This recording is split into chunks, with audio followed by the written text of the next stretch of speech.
The world is opening up and people are connecting all over the place right now.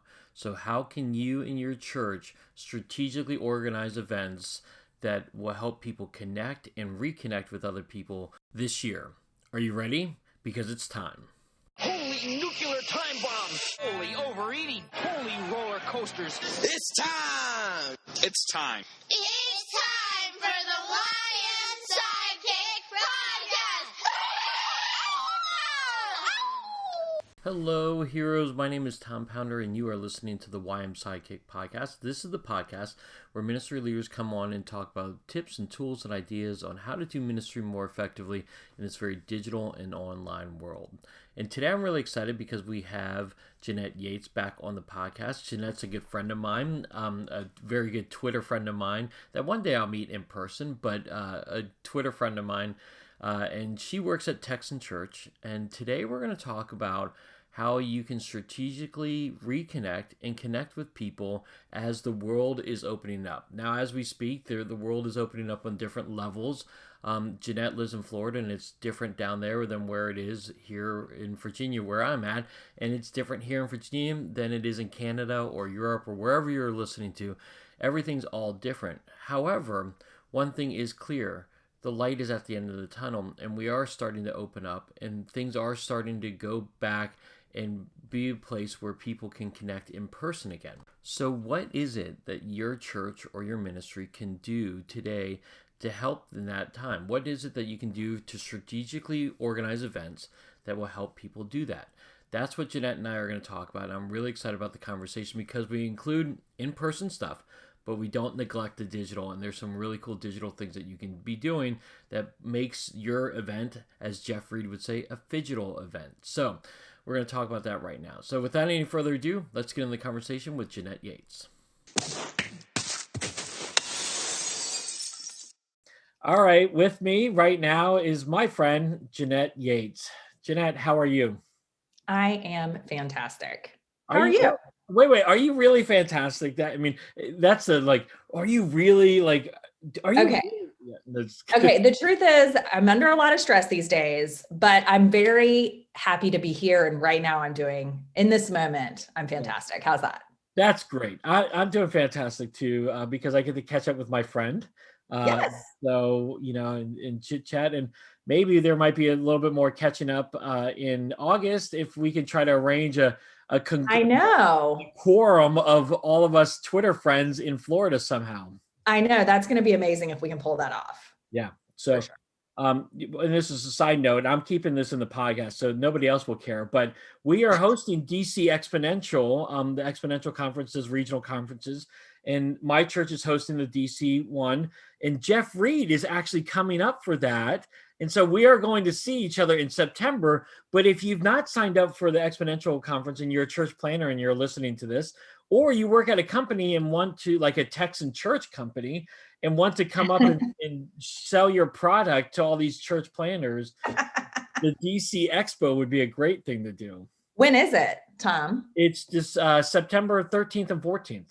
So we can just have everyone crash at my house. Everyone who's listening to the podcast can just crash at my house. That's right. Well, I'm just excited that Jeff is going to meet you in real life and you're going to meet him in real life. So there's no more of this, are you a real person controversy? Well, that's true too. I hope we can do that in August. I really am going to try to do that because I have a few days down there that I want to just open up to see if we can all kind of meet somewhere. So yeah. Anyways, and people who are listening to this and were like, what are they talking about? And are they really friends and stuff? This is Jeanette Yates. She works at Texan Church, and she lives down in Florida. Jeanette, what else would you use to describe yourself? Well, so I work for Texan Church now as their community manager, their online community manager, and they're a church strategy specialist. So I help churches create strategies to connect with their members and their guests. And we talk about a lot of different things. But I like to say that my job is to be the cheerleader for the Texan Church users. So our members, we value them and support them. And so my job is to just come up alongside them and say, yippee, yay, you're doing great. Keep up the great work. And so as a person who never got to be on the cheerleading squad in high school, I'm like, well, now how much I get paid to be a cheerleader in real life. So there you go. And you're quite good at it. You are quite good at it. I'm in the Texan Church group, and if you're not, you should get into the Texan Church group on Facebook. It's really good, and Jeanette does a great job with it. Yeah, and you don't have to use Texan Church to be in the group. We let anybody in that is interested in being encouraged and also talking about guest follow-up and creating connections with people. That's what we do over there. And how long have you been working with Texan Church? I just celebrated my 2-year work anniversary. Oh, nice. Fantastic.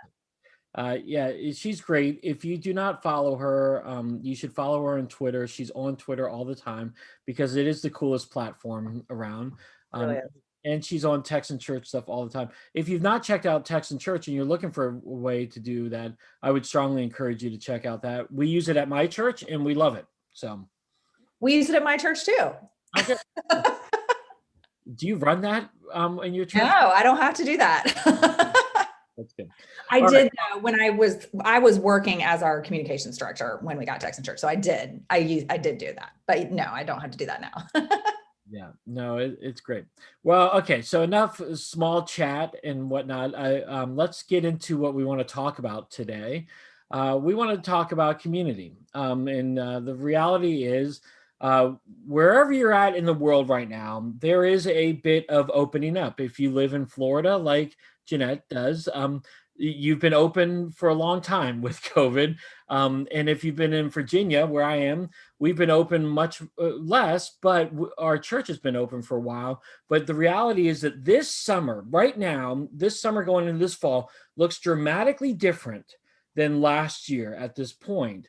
And so that provides a lot of great opportunities. And one of the things I'm seeing a lot, Jeanette, and you tell me what you're seeing, is that I see people are out and about more, and they're looking to connect more, and they're looking to get out and do things together as a family in ways that vacations are going off the hook right now. People are constantly on vacation. Is that what you're seeing as well? Well, we are seeing not only just in my area where I live, but also just with the people that I communicate with online. And the churches I'm talking with across the country, where, I'm hearing from all different parts of the country and to varying degrees, well, everybody, no matter where they live, is ready to get out and do something, but to varying degrees, they're able to do that. And I think, churches have a great opportunity right now to step into that space in whatever context is appropriate for them and provide that place to gather in ways that are not just worship, although that's certainly important, but there's other ways to do that. Yeah. I'm calling this with our church, I'm calling this the summer of reconnection. In that I'm challenging people to reconnect with someone that they haven't connected with, and then also look for people that are new faces that they can connect with and build new friendships with. And so as we look for strategic ways for churches and ministries to be doing this, what do you think we should be doing? What are some ideas that you have for us to build community and reconnect and connect people in a way that they've kind of been missing over the past year? Well, I think, that it's tempting to go back to maybe what we've done before. Let's have the, summer camp for kids. Let's have VBS. Let's do the youth camp. And, as we lead into fall, of course, who doesn't have a fall festival or a trunk or treat? I mean, let's go. Let's go. Come on. And all of those things are great, but I think, go for it. If that's what you're able to do in your area, you go ahead and go for it. That's the kind of thing. But there's also family opportunities that you can have. I know my church, I don't know if they're going to do it this year, but they do it most summers. And it's a movie night for families. And so we have a huge front lawn, so we can even do this outside where we live, but so you could do it in an auditorium certainly, but we're able to do it outside for anybody that wants to sit outside in the Florida heat in the middle of the summer. But we have family movie nights on Fridays. They also do these in the fall. And we show, classic family movies. Yeah. Who Like doesn't love 101 Dalmatians or something like that? yeah, something like that. Who doesn't Parent love Trap? good Cars? Nemo, something like, we gotta, The we gotta Incredibles? So, and so providing things for families as well to do and get out. I know some churches have like a fitness or sports program attached to them. So like a church in our area has a whole baseball athletic association, and they do not only like event, things for children, obviously, but also family, games, game night, things like that. So there's a lot of different ways in addition to that typical, like, let's do the VBS, let's do the youth camp. Another thing, speaking of youth, I know you work with youth, Tom. Yep. Our youth director, I don't know how she does it. You should have her on sometime, actually, because she's fantastic. I'm always looking for new people. Yeah, I'll tell her. But she does a thing. So in our area, and this may be, I don't know if this is countrywide, I don't know what this is, but our high schoolers have to have a certain amount of community service hours to graduate. And so every Wednesday in the summer, that's the youth activity of the day. Is a something in the community service. Yeah. And she gets creative. Like, we're going to go mow lawns for our members that need that. We're going to paint the youth basement. Like she, and then sometimes it's actually going to the food pantry that we partner with, and things like that. But, she comes up with stuff so that kids, youth can do that during the summer. And of course we always invite parents to come along. Yeah. Which they usually are like, are you kidding? Heck no. Yeah. Well, I like what you're talking here, Jeanette, because I think, again, the fall yields itself to so many great and simple things. Again, you've got the fall kickoff, back to school type of thing, whenever your school starts, whether it's sometime in August or sometime in September. You've got Halloween stuff. And this year, Halloween's on a Sunday. I mean, that's going to make it really interesting, especially for youth groups and whatnot.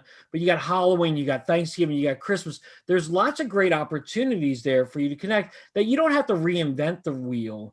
But I think if you focus more on how can this be a strategic play for me to build connection and build community, so that they're not just coming to this one event, but then they can then come to a series of things that takes them to a next step.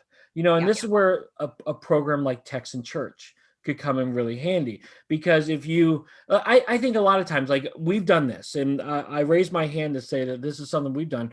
When we do an outdoor movie thing, we don't collect names and we don't collect information about people.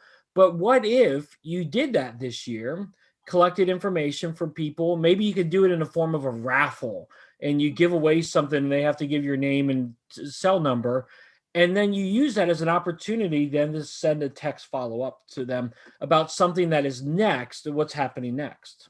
Well, and another thing you could do too is just let people know, like, if you do the movie night, hey, we're doing movies every Friday in August, or in, July or August.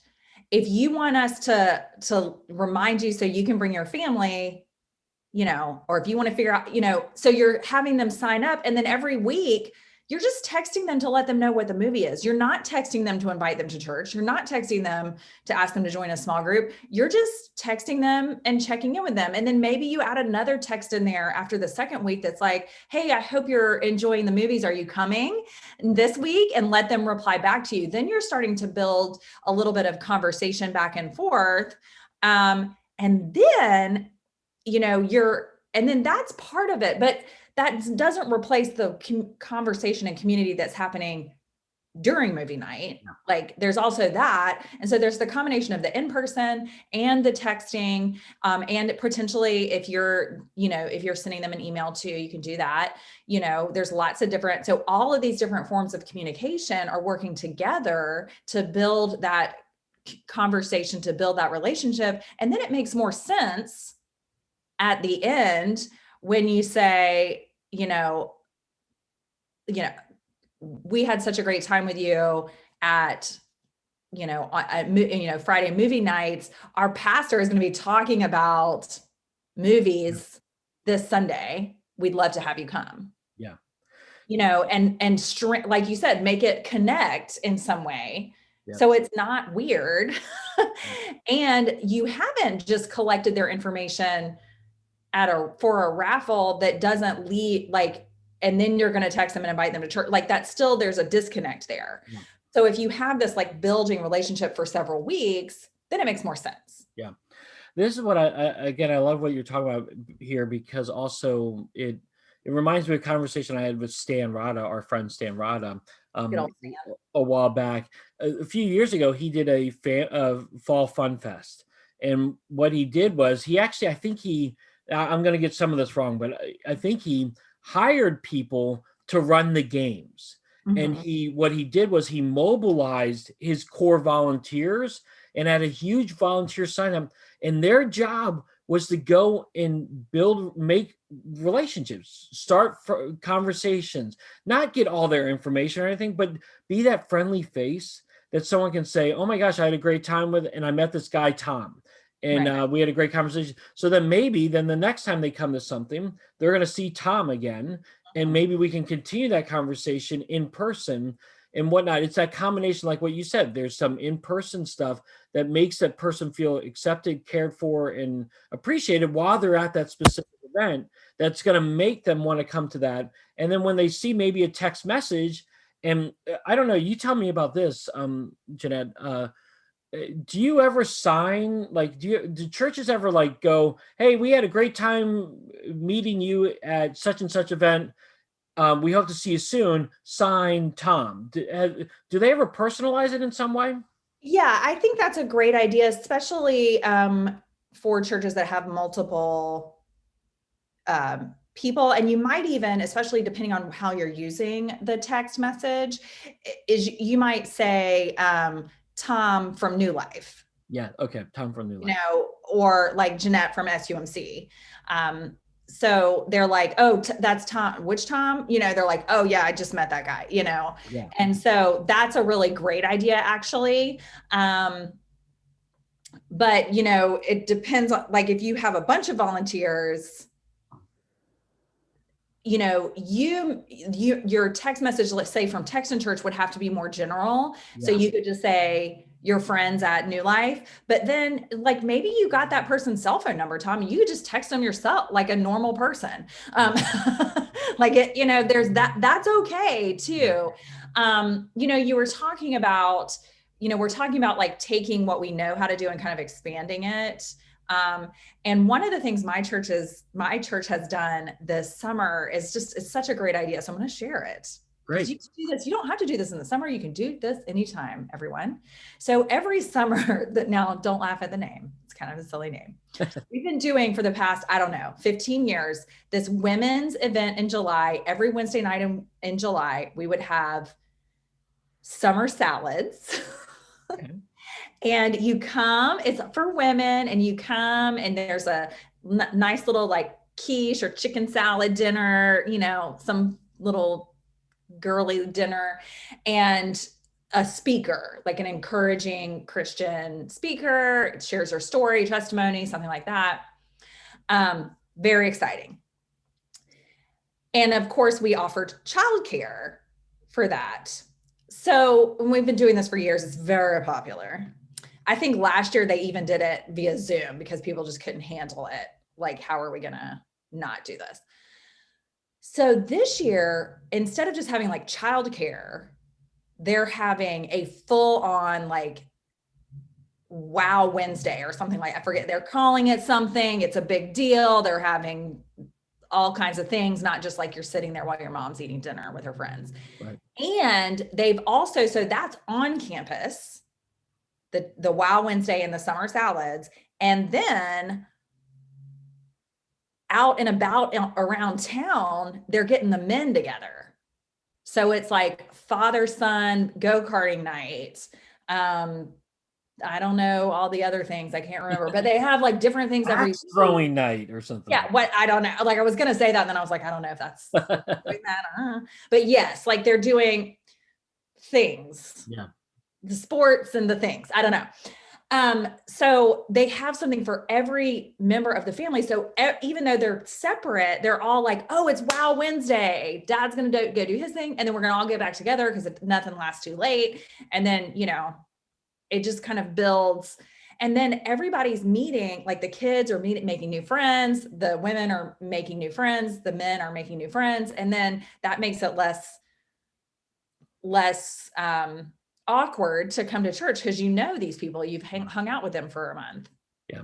Well, and what I like about this, and this, I think what we're ultimately trying to get to is it's great to do these events, but strategically orchestrated to where there's intentional conversation. You put them in a table where, they're going to have to meet new people. Maybe you don't assign tables, Right. but if you're at tables, rather than just have them all sitting in, sitting in single file lane or something like that, you have tables set up, and that maybe if they do crafts together, or they eat their salads together, or whatever it is that they do, the more intentional you can be about investing in conversations and getting people to know each other, the more likely I think they're going to come to church one day, because of those conversations that they're having with other people and those relationships that they're building. Well, and it's funny because we were talking about before we hit record, Tom, about, are we going to talk about this? Or are we going to talk about another thing? And one of the things that both of those things have in common is every conversation, every event, every post, every tweet doesn't have to be come to church. Yeah. Yep. It is sometimes about whether or not you like fruit in your chicken salad, or, how great you are at go-karting, or whatever. Or, as the kids and they're talking about what their favorite, I don't know the latest thing anymore. It's not baby. But, they're like, everybody's having these organic conversations that just open the door to deeper conversations later. Yeah. Well, I agree. Listen, I mean, my youth pastor, who ultimately played a key role in impacting my life, I wasn't attracted to him because of his messages on Sunday night. I was attracted to him because he was wild and crazy, and he would always ask me these questions. And I was like, this guy's different than any other minister that I've ever met in my entire life. And so again, I like what you're saying there. Again, it doesn't have to be spiritual 24/7, 365 days of the year. Let's have some fun in there. Let's interject some things where people are having natural conversations. right. So. And then you get to say stuff like, are you really doing okay, Jeanette? After you've established Are you really doing okay? Are you really? It's great. Well, this has been great. As we kind of wrap up, Jeanette, any other final thoughts or comments that you would want to share? Well, I just want to encourage churches. It seems like last time we were talking, Tom, I don't even remember when it was, but I feel like it was sometime in the last 6 months, year, we were talking about how overwhelmed everybody is. And now there's another season of overwhelm coming because, just as we got everything figured out in 2020, things are starting to change again in 2021, but in a different way. I mean, it's just going to always be. Staff are leaving, and people are leaving, people aren't coming back. Yeah. And that goes for members, too. A lot of people have various comfort levels, or they just got used to not coming back. And I just want to encourage churches to not give up on continuing to reach out, whether it is to invite to in-person events, or to maintain a connection, because you never know when someone is going to be ready to take a step into your front door. And so, one of the things, and I don't know when you're going to drop this episode, but, we didn't talk about this ahead of time, but, we at Texan Church, we have the Engage conferences, and we're getting ready for Engage One Day, which is happening August 11th online. So again, this is an online event. And it's free, right? And it's free. But the reason I wanted to bring it up is because we're talking about member re-engagement. Get it? Re-engagement. Yeah. Get it? So we're really excited. And so we have some people that are going to be sharing how they have used technology to re-engage with their members. Some people have used it for their volunteer teams to like keep those volunteer teams encouraged and equipped even through this hardest season. Some of them are talking about how they've used technology to, maintain their connections with their youth over this time. And Tom, I know that's where your heart is. And anyway, so we're just really excited. So I'll give you a link, Tom, so that you can share that with everybody. But I would love for people to come to that too, because we're really excited about it. And I am running social media for Engage One Day, and we're going to have fun. Well, I'm glad you shared that because this is going out next week. And so this people will have plenty of time to sign up. So I'll definitely send me the link so I can share it with people. Again, I've been a part of the Engage One Day and 3-day or whatever the thing is. I've attended both of those, and they're one in February. Yeah, they're fantastic. They are just literally fantastic. And again, you can't go wrong with free. My friend Corey Sullivan and I always said, free food is good food, or free coffee is good coffee. Free is great. And so it's a great thing, and it's all online. So you should do it. You just said free coffee is good coffee, guys. I think we need to have a poll about this. And I want to know what your listeners think about that statement. Free. I mean, I may be over exaggerating a little bit, but yes, it's always kind of a good thing. So, yes. Well, Jeanette, thanks for dropping that. That's fantastic. Also tell people where they can connect with you personally on your social channels. The best way to find me is to be on Twitter at Jeanette Yates. You can hang out with me and Tom there, which is awesome. Yeah. I'm everywhere at Jeanette Yates, so you can check it out. It is the letter J, Nette, Yates. I had to spell my name weird for the socials. Yeah, I had to go TA Pounder, my 2 initials, and then Pounder. I wish I could have gotten Tom Pounder.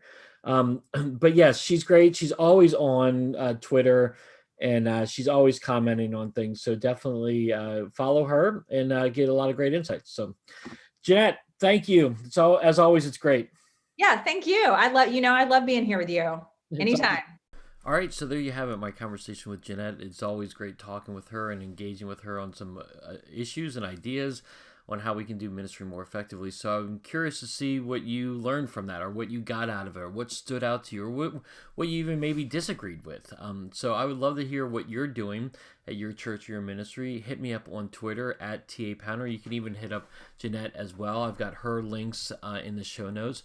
So definitely let's carry this conversation online and see what we can be doing to have strategic events now and throughout the year that helps people connect and reconnect and build community and get followed up on, and so that they feel like they're a part of something more than just themselves, and they're growing in their life and they're growing in their faith. So I would love to hear from you on that. So definitely go there on Twitter, or you can even email me at tom@ymsidekick.com.